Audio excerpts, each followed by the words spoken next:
Empire.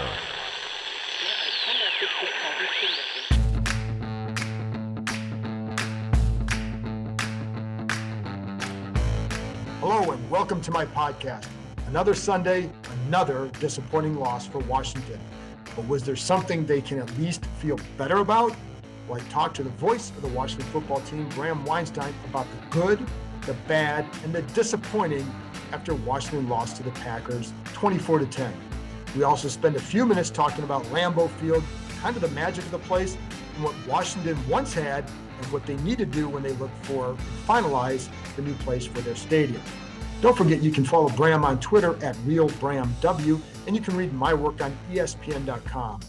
It's been a long season so far. We know that. So we appreciate everybody sticking with us as we try to bring you insight into the team that you still want to see win. I also want you to be on the lookout for something I want to do during the bye week, podcast with a handful of fans, kind of a fan summit. I want to hear from you. This will be a real therapy session. That said, here's my conversation with the voice of the Washington football team, Bram Weinstein.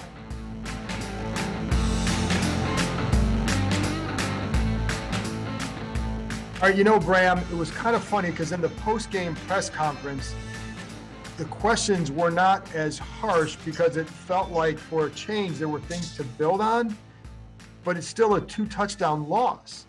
Yep. So how do you view this game? Missed opportunities. Yeah. Clearly. This is a team that was, you knew it was jinxed the second Rob Domofsky went on your show and my show and said, the Green Bay Packers are 15 for 15 in letting people score touchdowns in the red zone. Yes. And sure enough, when Washington got to the red zone, they didn't score 4 times, twice at the 3. They have no one to blame but themselves. And, one of the things that concerned me coming into this game, and this is, why Green Bay's really good, is even missing all the people that they're missing and all the issues that they have. And there's a lot of them, actually. They don't beat themselves typically.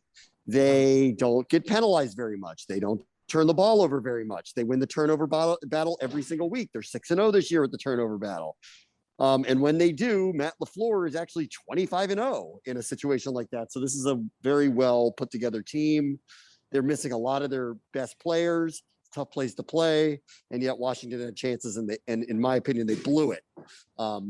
Terry McLaurin dropped a touchdown. Taylor Heineke takes a bad step or whatever happened when he dived for the end zone. They run a play at the half-yard line that doesn't work. They run a play at the 3-yard line that doesn't work. They throw a bad interception in the red zone. I mean, this is on them again. Frankly, they had every chance to be in it or win it, and it's on them that they lost. So do you see, God, I don't want, for people, nobody wants moral victories. And I know that people listening don't want moral victories, but the first thing before they can get going is they have to play better. Did you see better out of this team as far as something they could build upon? For the first half, no doubt. Yes. And in fact, I felt like the scoreboard was not reflective of how much better they had played, but maybe that bar is a little low because they are losing 14-7. And yet I saw a team that was tendency breaking from themselves. So they were self-scouting. They had formations I hadn't seen before. They were running what I thought were some pretty creative plays. Defensively, I thought the defensive line played really, really well. They were getting to Aaron Rodgers. They had some all-out blitzes. We hadn't seen any of that. And they got to Rodgers. And listen, they played a Hall of Fame quarterback again today, and he made some really nice plays and really nice throws. But no, at halftime, I really for sure thought that they were playing better. And then it unraveled on that fumble and quick touchdown. And all of a sudden you're down 14 to a team that doesn't lose at home and is a Super Bowl caliber team and has a Hall of Fame quarterback. And it was all uphill from there. And yet that said, they had every opportunity to get back into the game. It's on them that they didn't convert. Right. Well, it's funny too, because one of the things John Allen said after the game was, in summing it up, but basically what he said is losing teams find ways to lose games, and right now we're losing, and that's right. Yeah. And I do think that I agree. So I think there was, I think especially defensively, there were a lot of things you could say, okay, they were better here. I felt like the defensive line has continued to play the way people had hoped, and I felt like there were some coverage successes that helped the pass rush. But Then you look at the first touchdown that he threw to Devontae Adams. It's a 4th and 3. And as Rivera said, whoever was supposed to have contain does not have contain. And then nobody plasters on Devontae Adams, arguably the best receiver in the league.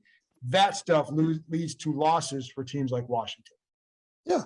I mean, I would say this about like Green Bay executing, not unlike how Kansas City executing or Buffalo executing or the Chargers executing, these teams that they played this year. I can live with that. They're really good teams and they're going to make plays. And that's Aaron Rodgers throwing the ball to Devontae Adams. That might be the best connection in the NFL. Like, I don't have an issue. Like, if you're going to get mad about every play or everything that went wrong, like, I don't think you're giving, credit where it's due. And that's why those guys who they are. But where I think this team falls short, it did last week against Kansas City, getting penalties at terrible times. Right. And I think it was their own execution at the half-yard line or the 3-yard line, or the inability to, I don't know what happened with Heineke on that play. He should have scored. I don't know what happened. And it's the inability to execute at critical moments that's kind of getting in their way. So I'll never get like overly upset that Aaron Rodgers threw a really great touchdown pass to somebody. I don't know how you can. If they execute, they execute. Where I'm more concerned, and I would think Rivera would be more concerned, is we're not doing those things. And secondarily, it's repetitively happening. So I agree with John Allen. Like, this team's losing because of what they're doing. Like it really has, I think, they've played a tough schedule. They've played tough teams. And therefore, I don't think their record would be much better than what it is right now. But certainly they gave the New Orleans game away. And today, I think the score would have been closer if they just executed in a couple of key moments. And would they have won? I don't know, but they had every chance to. They killed themselves. And I mean, that's what's really hard to take. And that's what ultimately, when we talk culture change and all this stuff, that's what needs to change. There needs to be like a standard of what we do here. And it's not being upheld every single week. No, and I think I bring up that one play as much as they still might make that play, because you're talking about a Hall of Fame quarterback to a Hall of Fame receiver, but they made it easier on them to make the play because they failed in their discipline. And that was one of the things Rivera brought up. And even the other touchdown before the half, it's a back shoulder throw in the seam, which you don't see very often. I know. I mean, that's even D'Angelo said that. D'Angelo said it's ridiculous. He goes, most quarterbacks wouldn't even dare throw a pass like that. And he goes, and that's Aaron Rodgers, not only just throw it, but know it's going to be executed, and he does it. And again, like, I'm not upset about that. I mean, what are you going to do? Like, that's who that is. He is who he is because he does things like that. I'm okay with that. You have to live with those things. Just like last week when Mahomes is spinning away from Tim Settle and running full speed to his right, throws all the way back to the left and catches Tyreek Hill in stride. Well, he does things like that, and you have to live with it. Like, that's okay. I'm more concerned about the stuff on Washington's end not being able to execute in the red zone. Right. And that's really where I'm concerned. Well, your concerns also sounds more like on the offense. And why I'm wondering, and last thing on the defense end, when you look at the defense, do you say, because part of me says, this is almost what people expected in a game like this, where the defense plays a certain way and keeps you in the game and the offense just doesn't have enough.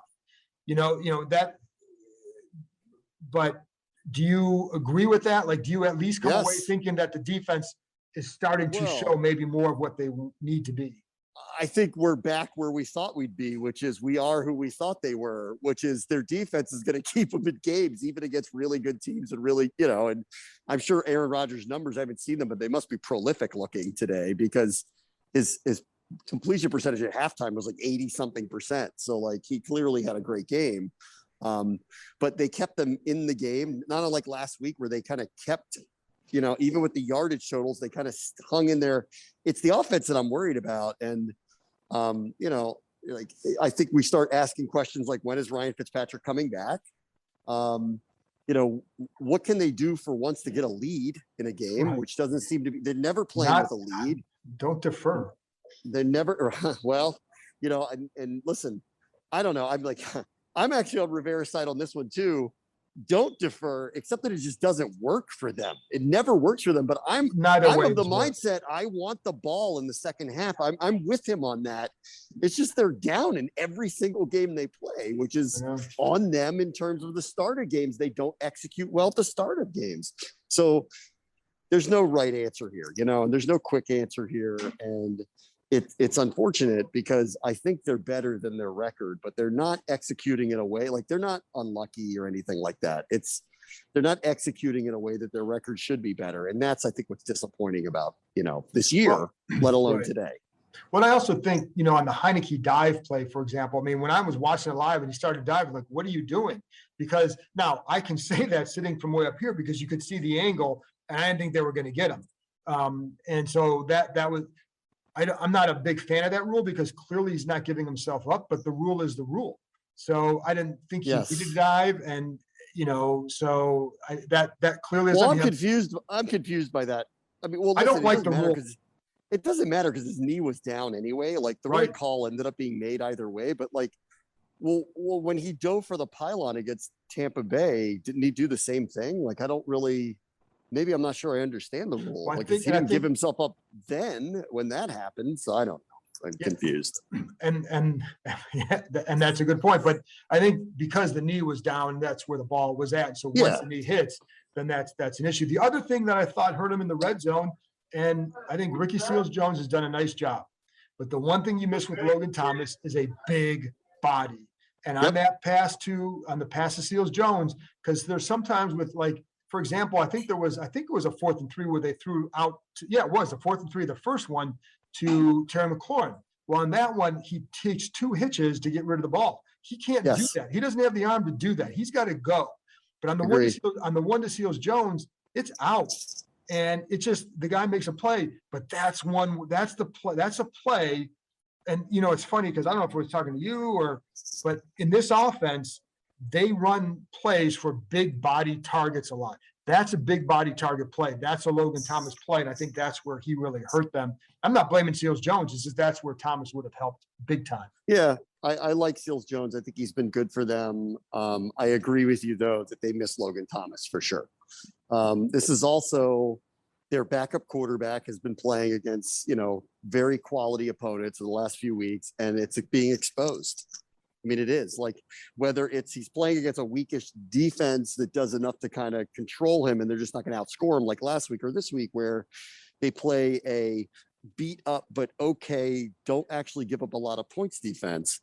They're getting exposed here I don't know. Listen, I don't know if it's just experience level or if it's something else, because I will buy into he hasn't played very much in the NFL and he is being thrust in here, and then he's being brought up to Lambeau Field, and you're asking him to do kind of heroic things to win. Because if you just think about it on paper, take a step back and go Taylor Heineke versus Aaron Rodgers, Lambeau Field. Like, you're selling yourself on something here. You think that it's just going to automatically work.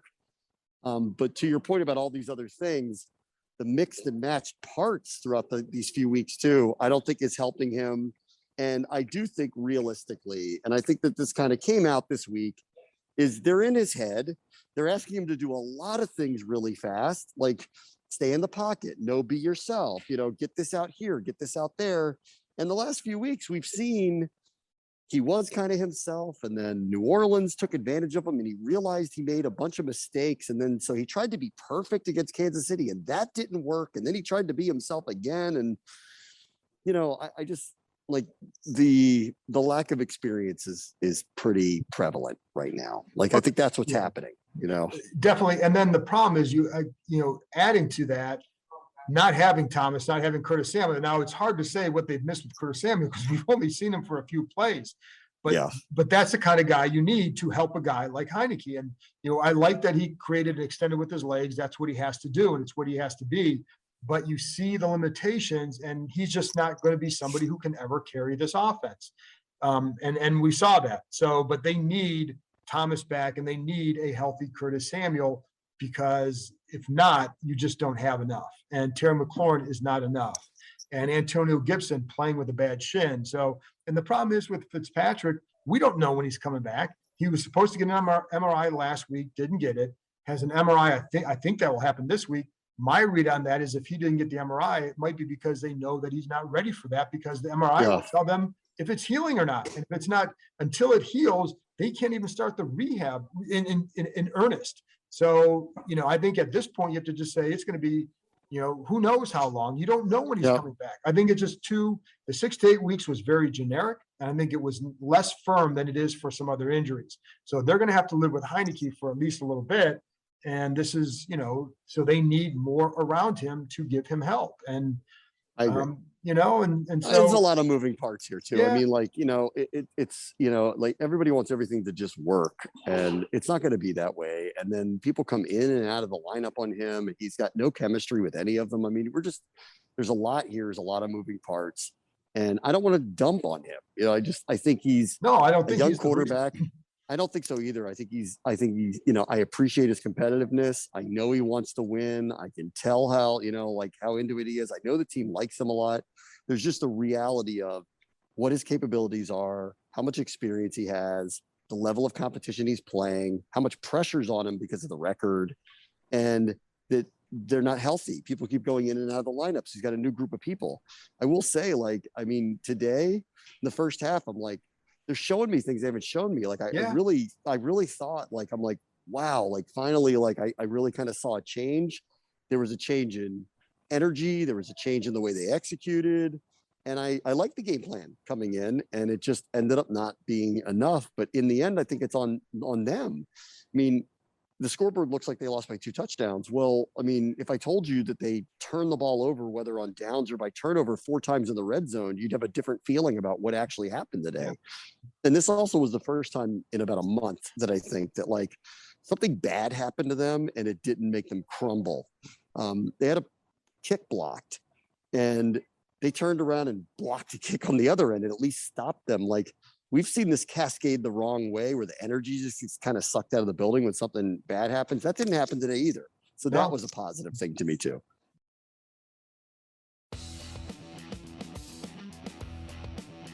Did you like Rivera going for it in all those 4th downs?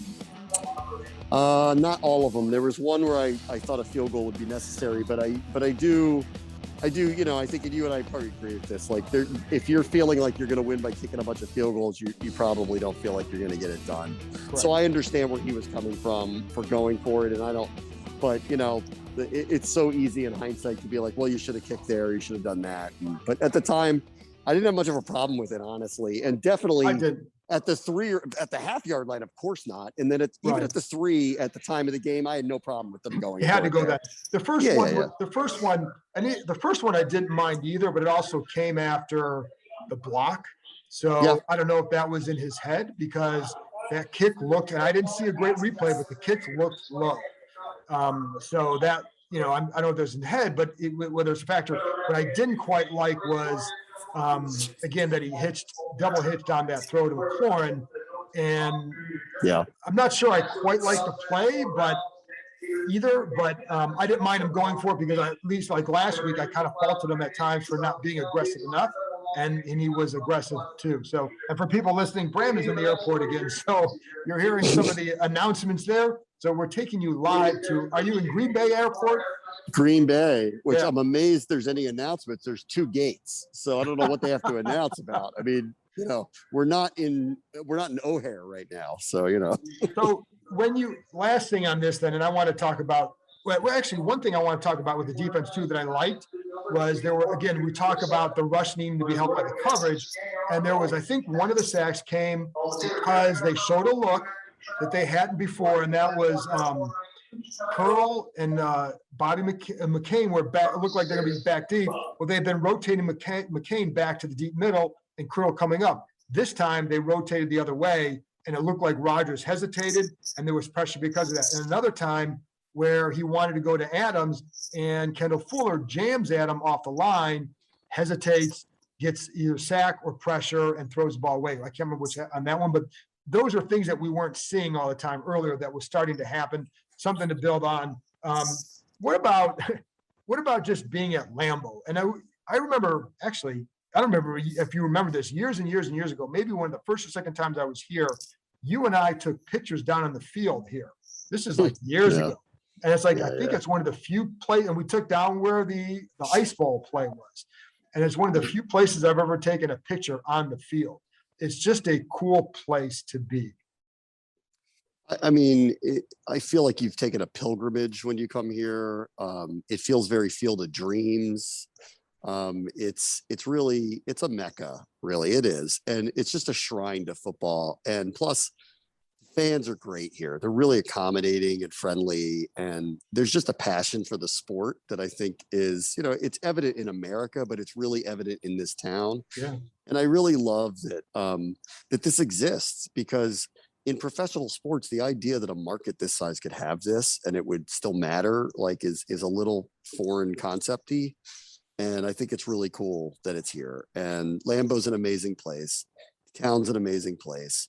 And it's a privilege to come here and be part of a game. It's neat and it's memorable. And I had this one circled for me as Yeah, it's like a cool. bucket list type of thing. Like, I'm going to get and call an NFL game in Lambeau Field. Like, that It's is cool. ridiculously amazing. And so I did not take that for granted. And even as we went off the air today, I mean, I just kind of blurted out, like, I just want to say thank you to the people of Green Bay, because it was very special to be here. And, I wish the outcome was different, obviously, but this place, there's something about it. And, I think Washington plays the NFC North again next year. I think that's the division cycle. Yeah. So it's possible they'll be here again. I think Green Bay's coming to Washington next year. Oh, they are? Yeah. Well, then in that case, you'll miss it. But like, they've only played here 6 times since the late 80s. And I would just tell anybody, like, I know, a lot of fans like to take a road trip. This is a bucket list thing to do. Yeah. You should really check it out. There's no game day experience like this. It's very collegiate like. There's a lot of college atmospheres are like this. It's the only one in the NFL. It's almost high school like. Yeah, this in Kansas City feel like the ones, if you go there, you'll feel like you're in kind of a collegiate atmosphere, and it's just cool. And the fans here are great. And it was fun to be part of it. And just for people who, again, if you've never been here, I happened to just walk around, I came down here on Saturday, just walked around. I've been here a few times, but I never just kind of walked around the stadium, walked around the area. And they have this little Titletown area, and there's like this pumpkin carving and kid stuff and all sorts of stuff. But every other person at least had a Green Bay Packers shirt on. And that you can see the tailgaters. You're right in the middle of the neighborhood, so you see the tailgaters getting set up. But the other cool thing, Bram, is across the street from the stadium, you see all these homes that are like right there. And it's almost, for them, it almost feels like they are like oceanside or lakeside homes where they have these big windows so they can overlook and see the stadium at any time. And they have signs in their yard, and they have like, big signs like, employing Aaron Jones, build on your success and things like that. And it's really, really unique. And so that's why I enjoy coming here and always will. And the other thing, Bram, too, is, and for people listening, and it is like, and I think you brought this up, we talked about this before the game, it's kind of like what RFK was in that area in the 70s and 80s. But it also makes me feel bad for the people who are listening who haven't been able to experience anything good for such a long time. It was funny. I rode with D'Angelo over to the stadium, and we, parked, and we got out, and he's looking around, and he's like, man, like, this is incredible. It's the tailgating experience is incredible. And I said to him, I go, this is what it was like at RFK in the 80s. And I don't think you can manufacture this. That's the hard part of like kind of building a community like that. Right. But, I really hope that wherever the next stadium is, that they put some thought into what does the surrounding area look like? Is it going to be a place where people are going to want to congregate? Is it going to be Washington football land where everybody's in burgundy and gold, and Sundays become this really major, special, kind of almost giant community oriented thing? And it's not that the team doesn't have that place in the community, it does. But I think we all want to have the game day experience return to that level of glory as well. Agree. And they have it here, and we don't have it at FedEx Field. And I hope that that's part of, as they look at places like SoFi and Atlanta Stadium and go, what's the really cool, new, modern, sleek, venue? Can we also put some time and thought into what does the area outside the arena, what neighborhood is it in? Like, why would that matter?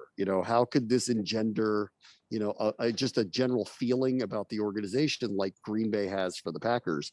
I mean, I landed here, and you probably landed here too, and the flight attendant says, welcome to Titletown, USA, home of the Green Bay Packers, go Pack, go. I've never been on a flight that landed at Dulles that did that. So I would like to see one day where Washington's football team kind of, engenders that. And it's a different place and, a much more diverse place and a much larger place. And there's other things. But there's something about coming here that kind of reminds you how great the NFL is. It is. But it also reminds you like what it can be. And this place will always be unique. Now, I will say, like, once Aaron Rodgers is gone and they're in year 4 of Jordan Love and they're 7-9 every year, it's going to lose some of the luster, but the lore will always be here. And so it may be a little bit different, but what I miss for Washington fans is you bring up the airport stuff. And I remember going to the playoff game back in, I don't know how many years ago, they're playing Tampa on the road and seeing signs at the airport wishing the Redskins luck.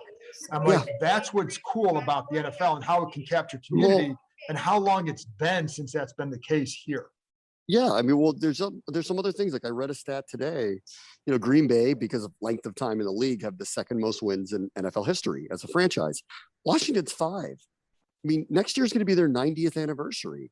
As they move into this modern new name and modern new venue and all that stuff, I think it is very important to not let go of the history. Like it is important, and lean on it. Like you walk around Lambeau Field and you feel the ghosts of the past, like Curly Lambeau and Vince Lombardi and all the great Packers players. And they retired a number today and you just kind of feel it.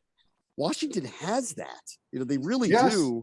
And I would like them not to lose that even as they change the name, but to lean into that history and remind people this is a landmark franchise. It's been around for almost a century. Like, don't let go of that. And I think helping lean into that, get a venue that people really want to attend, a venue that, is accommodating like Green Bay's is in whatever community that it ends up being in. I think you can have that again. And then winning would help. And the funny thing, but yes, of course, that's the number one thing. But the funny thing is the Packers in the 70s and 80s were not very good. I mean, it was a couple decades where they went without much success at all. For a period of time, they did half of their games in Milwaukee, I think, because of that. Yeah, they would play 4 of the home games took place in County Stadium down in Milwaukee, the old home of the Brewers. They only played 4 games up here for a number of years. And then obviously, like, they've been blessed with, this is amazing. Well, you get Holmgren and Favre, 40 years of Hall of Fame quarterbacking straight. 40 years of Hall of Fame quarterbacking straight. Yeah. So what's amazing? I think Favre got here in 92. 92. So 30 years of it. So 30 years of consecutive Hall of Fame quarterbacking. It's amazing. Yeah, they're blessed. In that time, Washington fans have seen, was it 30 or 31 starting quarterbacks?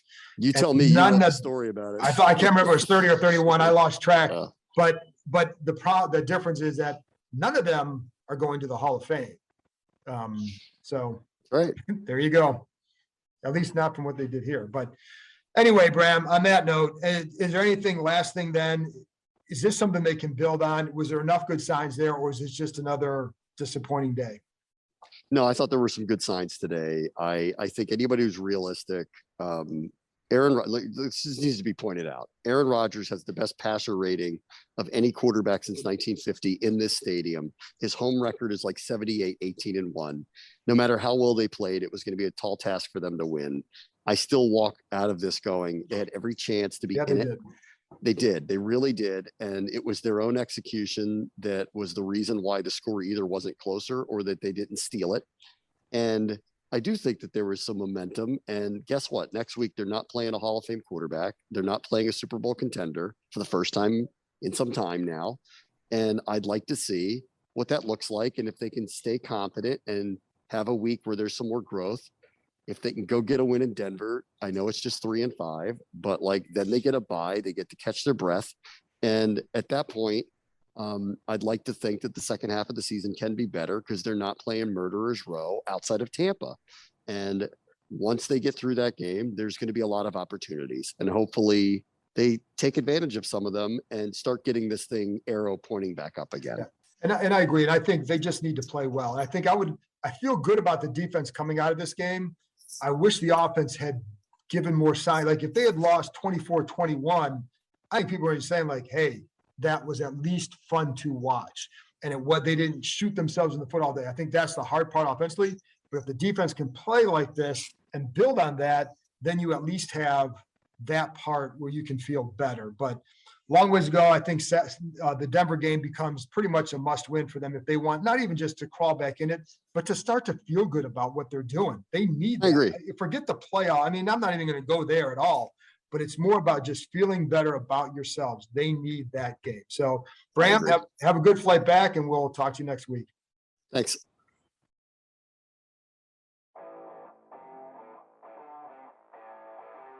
That's it for this episode. Thanks as always to Bram for joining me, and thank you for tuning in.